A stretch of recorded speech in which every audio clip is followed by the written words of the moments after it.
Einstein said wisdom is not a product of schooling, but of the lifelong attempt to acquire it. This quote is so apt as I introduce my guest for this new episode of Wisdom Personified, Conversations with Dudu Msomi. I have known Nonhlanhla Koza, whom I call Nona, since our school days, and we have traveled this life journey to adulthood together. I have seen her evolution as she has acquired wisdom from the good, the bad, and the ugly of life, which inspired this conversation we are having today. Welcome, Nona. Thank you for making the time. Thank you for having me, Dudu. How are you doing? I'm excellent. I actually am. Excellent. How are you? Spring! Well, with the snow, I doubt it. We met when we were young adults. So I didn't know you during your teen years. Yeah. What were your pastimes? How did you spend your days? I grew up in KZN, right, in a place called Inanda. So I was surrounded by mountains, so mostly... You even noticed the mountains? Yes. So between the ocean and the mountains, it felt very much like living in Cape Town. Mm-hmm. So we did a lot of outdoor activities, a lot of hiking, a lot of cycling. I love cycling. I love, and also just going around swimming. Did you have a BMX? Yeah, of course I had a BMX. and I used to give the boys a run for their money. So, growing up in a more of a farm type environment, I was always a tomboy. I ran out with the boys that herded the cattle. Mm-hmm. I was always with those boys because the life was very interesting.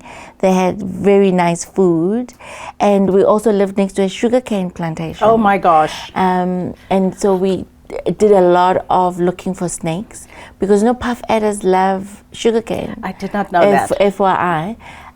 So I'm very grateful that I never came across one. So the fact that I survived is a thing, but it just shows you that it was a different time where we actually lived and we enjoyed life.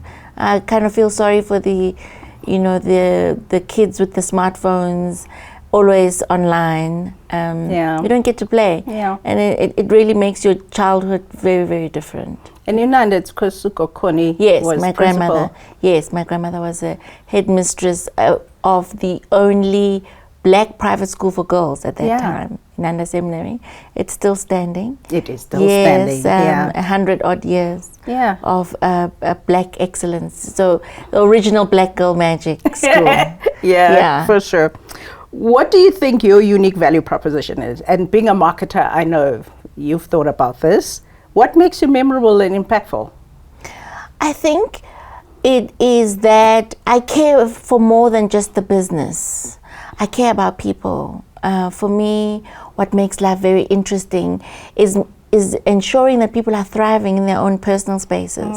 Because if you're happy in your own home and your own personal circumstances, what you then bring to the business, what you bring to work, you bring a lot of that. And I found that people who are looked after holistically tend to be better leaders, tend to be more innovative, and they come up with creative ideas. So I believe that my gift is bringing out the best in other people. And I love to be in the company of people who are thriving, and even when we're all struggling through something. Yeah. So you are a managing member of Phuphani. That's it. You had to come up with We had to dream. Holdings, a professional services company. Yeah. Which is a diversified investment company. That's really. correct. You're in ICT, healthcare, multi-purpose property development, strategic branding and marketing. Yeah. Why have you opted for such a diversified structure? As a marketer, we tend to have quite wide interests.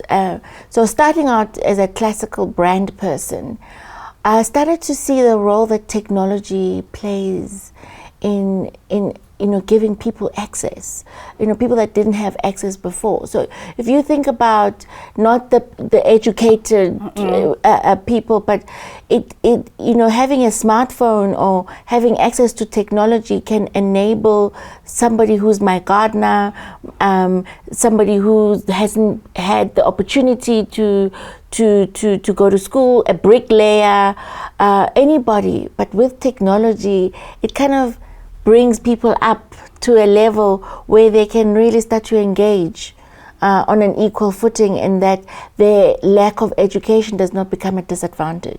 That's why I became very interested in ICT. And then also in why property as well, because I'm very interested in smart cities. If you think about Japan, Singapore, what they did in San Francisco, that the way that people live and work, enabled by technology, transforms societies, and we need that in South Africa. Over 65% of people's income is spent on transport in this country, and there has to be something done with it, because how do you save if you're spending 65% of your hard-earned money? We're always talking about how low our savings rate is. Exactly. That's why our savings rate. So how are you going to invest? How are you going to? Well, you have to put your kids through school. Now, you're not the only one who's going to have to travel. Even if your kids, if you want to send them to a better school, they have to travel to that. So the whole multi-purpose property thing with technology for me was to say, how do we, we often look at American school systems. The bus comes to pick up the kids and to limit traffic. How can we help transform South Absolutely into that kind of environment, so that our roads could be helped cut our traffic jam? Absolutely, because the traffic is putting such a strain on the roads infrastructure. I mean, driving to KZN now that my daughter is at school there, it's a nightmare with the trucks. We need a rail system. Yeah, we need a rail system. I don't understand why everything needs to be talking to each other, and to plan all of that, you need technology. Yeah. We also need skills that are able to do that kind of thing. Upskill people and politicians that understand all and those healthcare concepts. the same way. You know, our people spend. I know my cousin who doesn't have medical aid. She leaves the house at 4:30 in the morning to go and queue in a hospital when they've given her, or a clinic, a date. So we can train community workers with the unemployment rate being the way the way it is. You don't need to have a medical degree to take high blood pressure. You just need to be a technician. My helper is going to be doing home-based care. Yes, home-based care. Help her to all of upgrade that. her skill set. All you need is a backpack with the right equipment and a smartphone. I'm glad you're thinking that way, my friend. Yes. You have experienced challenging times over the last few years, going through a divorce. What did you learn about yourself? Divorce was such a humbling experience, in that it taught me that sometimes you can do everything to the best of your ability and it will still not work. And it also taught me acceptance. So knowing when to leave, it's not that you are a quitter, but it's to say, this is not the right fit for you. And I think it's such a powerful metaphor about a lot of things in life. We tend to waste a lot of time holding on. If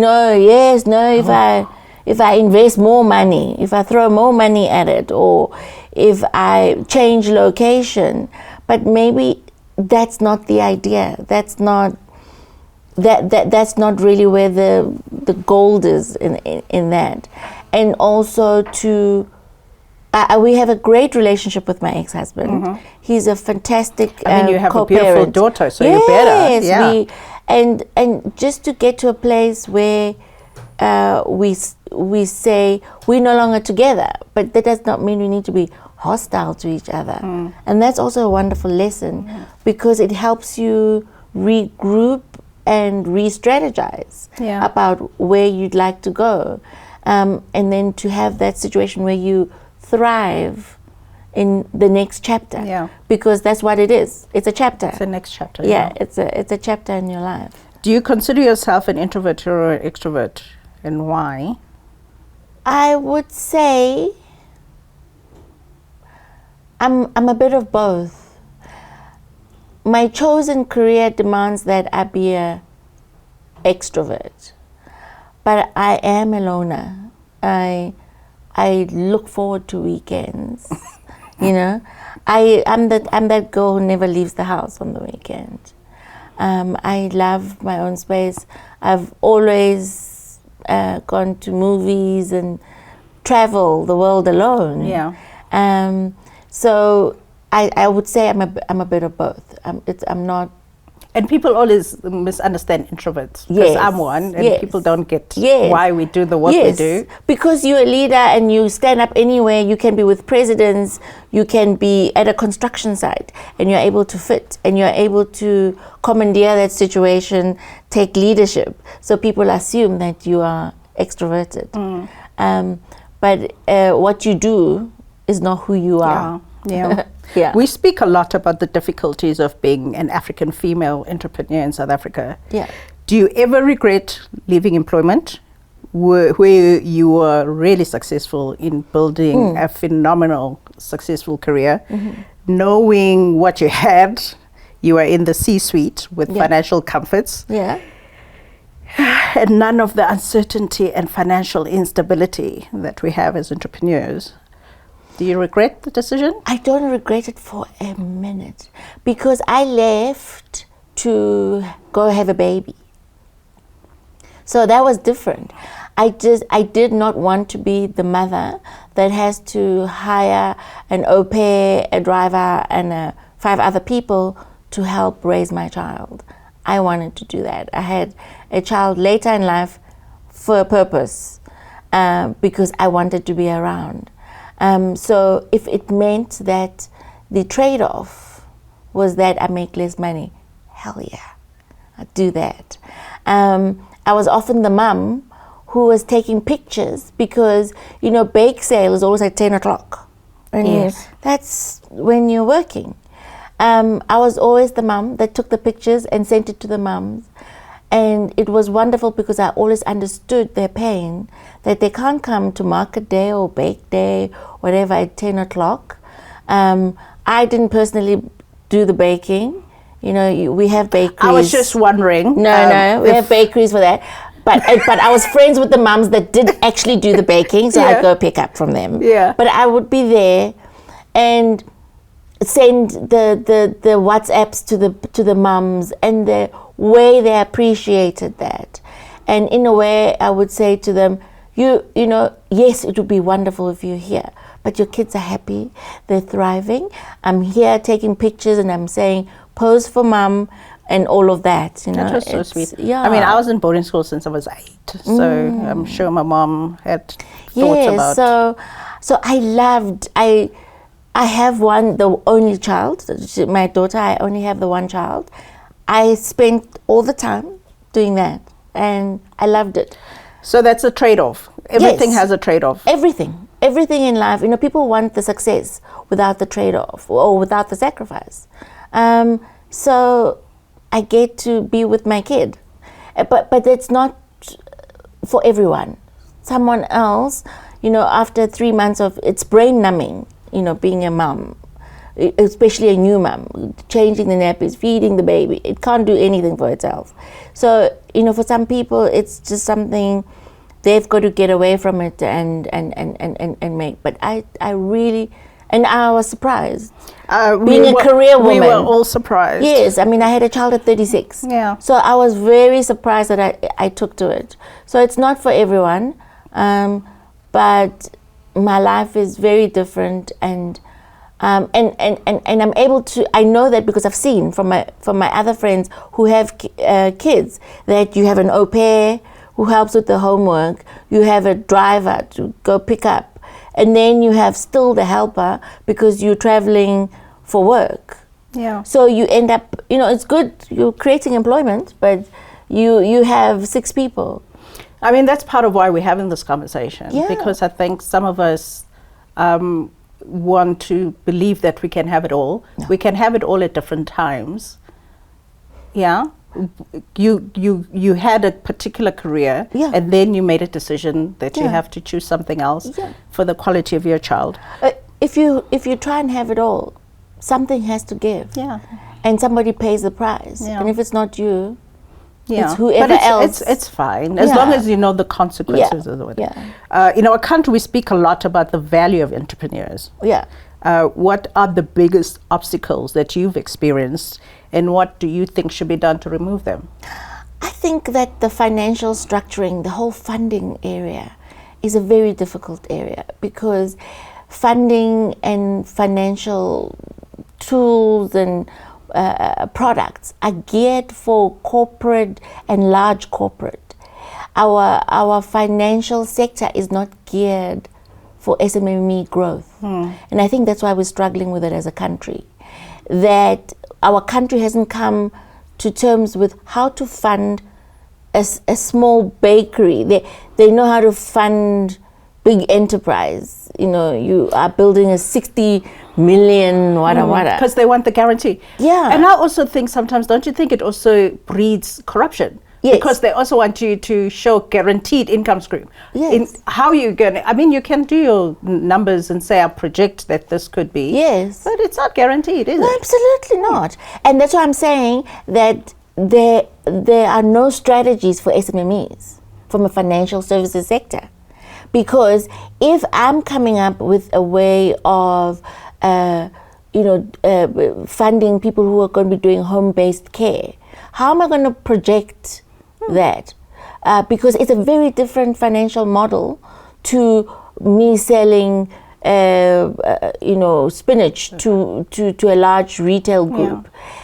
So I really believe that, structurally, our financial services is not built for SMME. That's why we're struggling. And then everybody just turns to government and goes, oh, government. Yeah. Which again, government is a sum corruption. of, yes. Because then again, it's tenderpreneurs. Thank you. Anyway.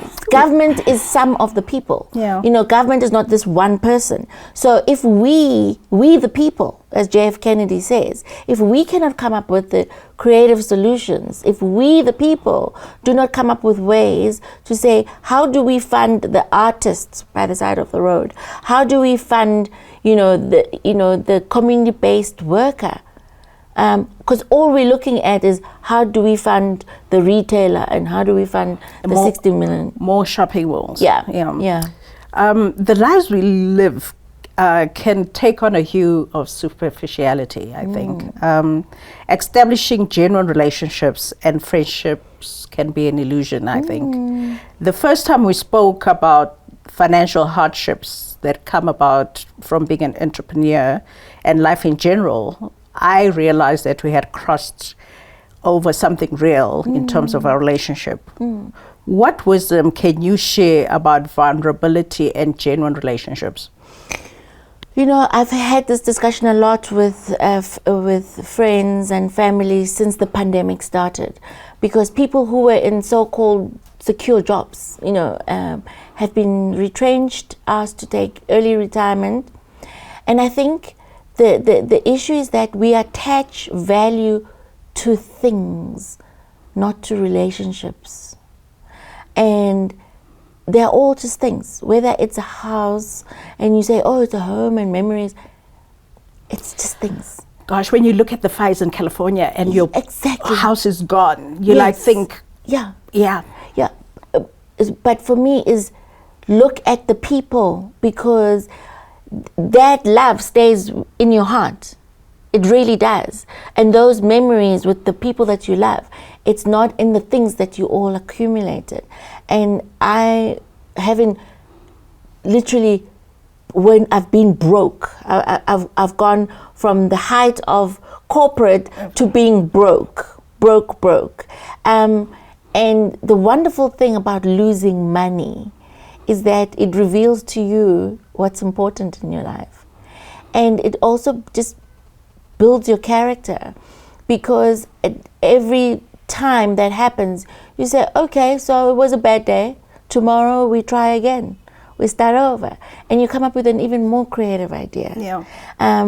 As long as you can pack up the people that are important to you and keep those people close to your heart. That's what's really important. It's a very simple yet very complex issue, and it's hard to see. Because if you think about it, if you don't have the bond repayment, the car repayment, the credit card repayment, and keeping your life debt free. Yeah. And in fact, it makes you financially more sound when you have less debt. Yeah. Yeah. And we are, the debt in this country is to the hilt. Yeah. Because we believe in acquisition of Which is why most of us can't survive beyond the next paycheck. Thank you. Which we're all technically bankrupt. Yeah. And that's why people who have been working for 20 years are absolutely shattered that they've lost this job that has defined who they are. It's not you. You are not a marketing manager. You are, Nonna. More than that. Yes, you are more than what these jobs have said you are. Yeah. And yes, they've given you all this power where you boss people around, but it's not who you are. I must say that is part of why we're also having this conversation, because this evolution of you was kind of shocking, because you did succeed very early. Very young. I mean, you were Very in young. million rand houses when young. we were just starting out. Yeah. You were like these cars where you were paying like phenomenal. Yeah. I mean, it's not like we were poor. Yeah. But you were more successful than the rest of us. Yes. And finding the evolution of you is part of why we're having this conversation, because a Absolutely. lot of us are so shattered around the materialism. Oh, yeah. That's the focus of how we lose who we are, and which is quite sad. Yeah, and it's also about the new generation. I mean, I was raised by a tiger mom, my grandmother. She said you must achieve this by when, and you must get this, and you must get that, you must get that. And I think in this new world, I'd like to raise my daughter to be a strong, an independent black girl, but who has a social conscience, who is more about acquiring things for herself, but looking at how can I make, my life better by giving. Because it's the most underestimated thing. Giving is the most rewarding thing. Mentoring people is the most, it's the whole lifting as we rise. Yeah. Because you cannot enjoy your success if you're sitting alone in a house and then everybody around you is in squalor. Because they do break in, don't they? Yes, they break of course. in. You're not safe anyway. And then you're not safe, and you must get extra security and all of that. I used to remember when I used to travel a lot into Nigeria, where we'd be driving to this palace on Victoria Island, and then you'd be ducking these massive potholes, and then you get there. There's so much security and the protocol, security cars just surrounding you. It's a different life. Wouldn't it be much nicer if we were all living with our doors open? Yeah, it would be. Because we're not hungry. Yeah. What's your biggest insecurity? My biggest insecurity, I would say, is about being the nurturing mother without being the tiger mom that I know. Yeah. That I was raised by, to not to push my daughter, but also not to just let her hop, skip, and skedaddle through life. So that's my insecurity. It really is, because I wanted to be comfortable and not feel, pushed. Because she had a bit of a wobble because she wasn't getting her 85% and over. Yeah. And then I thought, oh, she is self-driven anyway. She's like me, because I remember, I in the top whatever, the minute I got, if I wasn't in the top 3, I will cry. Yeah. And my mom will like, what the heck? Where's this coming from? Yeah. So I think she's inner driven. Yeah, she's inner driven. So, but I worry that is it maybe something that you did. Because I did all the Tiger Mom things. She plays a musical instrument. She did a martial arts. All of those things that, because when you raise a child, your background comes back. Yeah. So did all of that, and I tried to get her to do French. She didn't like, because she's so good with languages, because her father is Venda, so she speaks fluent Venda and fluent Zulu, and she actually learned English when she got to school. And then my helpers were Pedi speaking, And so she's also fluent in Pedi. So I figured, good. you know, Good she must take French or whatever. Yes. She couldn't take Spanish or Chinese. What's the most courageous decision you've ever taken in your life so far? It was to leave corporate and have a go at it. I didn't come from a family of entrepreneurs. And I'd been told, oh, it's not for everyone. Not everybody succeeds. You know, business you must learn from your family. And not everybody can do it. But I just felt that, and I felt it in my spirit, that I'm not that girl who's meant to work for someone else for the rest of her life. Good for you. I'm not that girl. Yeah. Yeah. You know, we can chat forever. Yeah. But it's not possible. In closing, before we get to the closing, what's on your bucket list still to do? Oh, like you mentioned, I was an early high achiever. I've been everywhere. I can't. And had Crystal in a yacht. Yes, on the Christina, not just any yacht. On the Christina, it was named after Christina Onassis. So I've lived my dream. I've sat next to Richard Gere on first class from the UK to LA. I've lived my dream, and my dream is to continue to live and experience life and be healthy. But I don't have anything that I say specifically bucket list. Yeah. You know, I have a friend who has summited Kilimanjaro and has been to Everest Base Camp. And I thought maybe I want to go to Kilimanjaro. I don't know.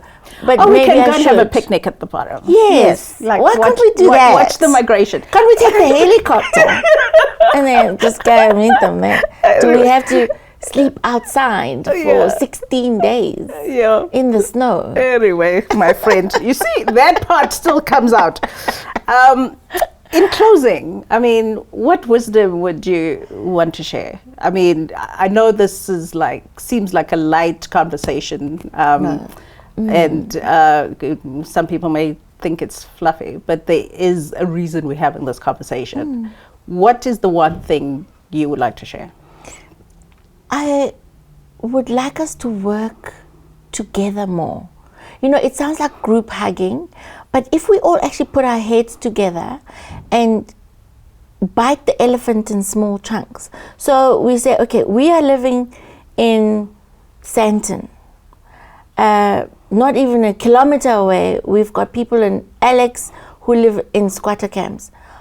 What can we do to help each other and support each other business-wise to uplift the people in Alex so that they live in decent housing? I'm not saying that they go from the squatter to a 15 million rand house, but surely we can lift. How do we do it? With services, with just how we organize ourselves. There's power in community and in working together. I really believe that there's just a missed opportunity to say, how do we just pool even the money that we have together to uplift each other? Because we will all benefit if we do that. Yeah. I promise you, we will all benefit, because if we know there's 20 kids that need to be put through school and we need to create so many jobs, and then we each buy each other's products. That's how the American dream started, is to start supporting each other as businesses, and then they exported that to the rest of the world. What is stopping us from doing that? Nonna, thank you for the privilege of your time and the wisdom. There we are, folks. Hope you gain some of the wisdom I always do when I have conversations with Nonna. If you would like to receive notification when a new episode is available on our YouTube channel, click on the subscribe button and the bell notification icon so that you are the first to know. Until next time, on Wisdom Personified, Conversations with Dudu Msomi.